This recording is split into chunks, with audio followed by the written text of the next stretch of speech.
Soldati, fratelli, Demacia. Oggi sarà il giorno in cui Demacia otterrà un'altra vittoria. Non dimentichiamo per chi lottiamo. Le nostre gesta plasmano il futuro. Per quanto il nemico possa essere potente, Demacia marcia come una cosa sola.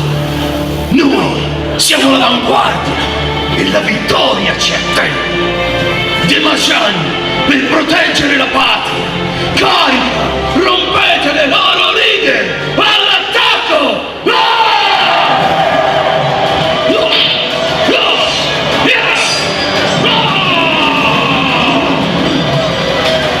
Darius, sei un macellaro, non un generale. Le tue barbari cesseranno qui. Il mio cuore è la mia spalla, appartiene